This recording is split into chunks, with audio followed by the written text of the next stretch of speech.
teman-teman mahasiswa FEB UPN Veteran Jakarta.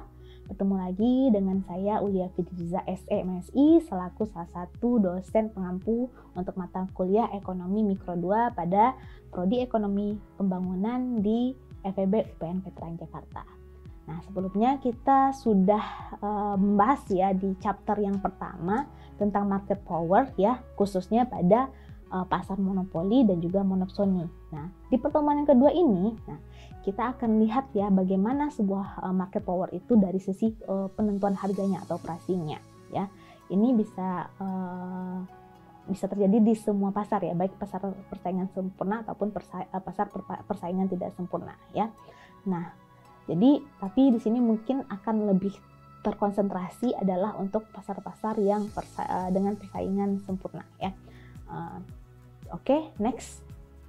Jadi pada pertemuan kali ini ya kita akan mempelajari ya bagaimana si harga itu bisa mempengaruhi pasar atau memberikan power dari suatu pasar. Ya, bagaimana melihat consumer surplusnya ya, bagaimana suatu pasar itu bisa membuat sebuah price discrimination ya, diskriminasi terhadap harga. Bagaimana secara intertemporal ya price discrimination itu ya terjadi dan bagaimana saat peak ataupun low pricing-nya ya. Lalu bagaimana mengkombinasikan ya, ada di sini ada teknik bundling dan juga teknik advertising ya dalam penentuan harga suatu barang ataupun jasa. Oke, next. Nah, pada halaman ini kita lihat bagaimana capturing the consumer surplus ya. Consumer surplus itu bagian yang mana ya? Itu adalah garis yang segitiga ya di antara P dan Q itu ya. Yang kalau kita arsis ya di situ adalah sisi consumer surplusnya. Jadi ketika if a firm can charge only the one price for all its customer, the price will be ya, di situ kalau bisa terlihat ada P start di sana ya, dan the quantity produced will be di Q start ya.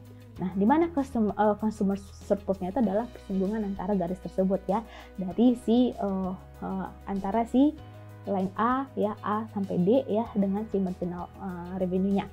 Oke, nanti untuk lebih jelasnya ya, karena kita akan bisa diskusikan lagi nanti di kelas ya, bagaimana sampelnya, bagaimana penurunan kurvanya. Oke, next. Nah, lalu bagaimana sih price discrimination itu sendiri ya? Itu terjadi ketika ada sebuah practice of charging different price to different consumer for similar goods. Jadi mereka mengkotak-kotakan nih consumer yang ini akan diberikan harga barang itu dengan harga misalnya $10. Consumer yang ini mungkin bisa harga $20 atau lebih tinggi atau lebih rendah ya. Itu salah satu bentuk sederhana dari diskriminasi harga. Kenapa itu terjadi ya?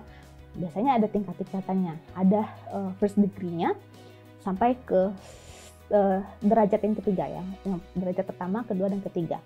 Pada derajat pertama, price itu charging of each consumer for her reservation price. Jadi kayak ada harga yang misalnya kalau kita reservasi lebih dulu atau kita beli duluan, mungkin dia harganya lebih murah ya. Ada ya sistem di pasar seperti itu. Atau keduanya adalah derajat keduanya ada sebuah praktek ya, practice of charging different price per unit of different quantities of the same good or service ya. Jadi mungkin kita tadi saya singgung ada paket bundling atau paket apa segala macam, itu akan memberikan harga yang berbeda setiap barang tersebut ya, sesuai dengan barang atau jasa yang kita kombinasikan gitu. Atau di level yang ketiga ya, derajat yang ketiga adalah sebuah practice of dividing consumer into two or more groups with separate demand group and charging different price of each group. Jadi di sini misalnya kalau konsumer dengan selera yang tinggi, mungkin dengan kualitas yang ini kita berikan harga yang segini ya, yang lebih tinggi, misalnya harga makanan atau harga tas atau segala macam ya, barang sehari yang kita pakai itu bisa biasanya pasar akan membagikan dari dua kelompok konsumer yang berbeda ya. Mungkin dilihat dari bagaimana kemampuan mereka membeli atau willingness to pay mereka, sehingga harga itu akan terjadi diskriminasi ya, atau mungkin dari sisi demografi mereka. ya, sisi mereka tempat tinggal mereka, ya, itu juga akan bisa salah satunya penyebab adanya price discrimination. Nah, mungkin di sini akan saya berikan sedikit kayak contoh-contoh studi kasus ya. Next ya.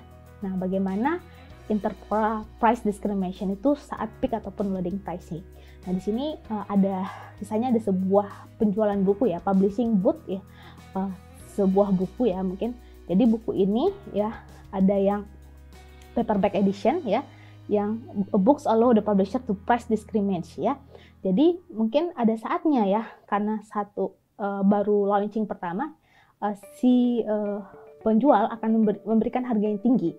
Nah, namun untuk orang-orang yang bisa menerima diskriminasi harga tersebut, mereka akan membeli dengan harga yang di angka $25. Namun mungkin ada beberapa konsumer yang akan menunggu buku tersebut sehingga dia akan harganya turun ya hingga sampai menjadi $10 ya, lalu mungkin dengan kualitas ataupun sudah basi ya, sudah hilang ya kebumbingan suatu produk tersebut gitu. Dan yang contoh studi kasus yang kedua, nah price discrimination itu bisa terjadi kita lakukan dengan bundling ataupun advertising ya. Next, nah salah satunya contoh bundling ya.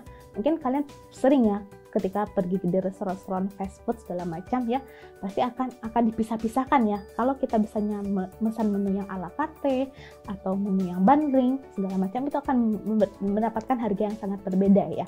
Nah, itu salah satu bentuk price discrimination ya.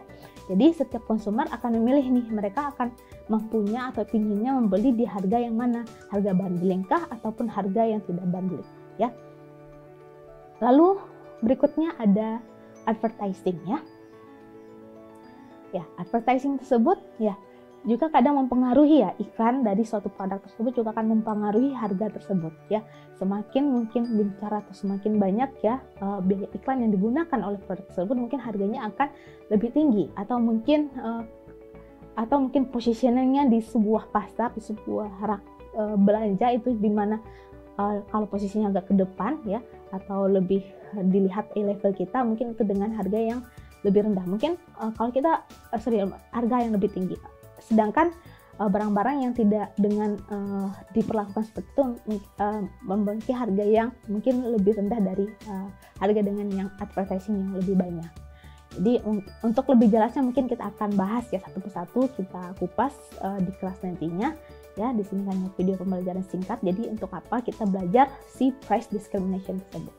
Oke, kita sebagai referensi tidak lupa saya ingatkan kembali kepada mahasiswa sekalian, ada baiknya untuk membaca buku textbooknya langsung untuk kalian agar memahami lebih dalam ya bagaimana teori mikroekonomi 2 ini. Karena yang namanya teori kalau tidak membaca buku itu tidak akan bisa kalian pahami secara menyeluruh.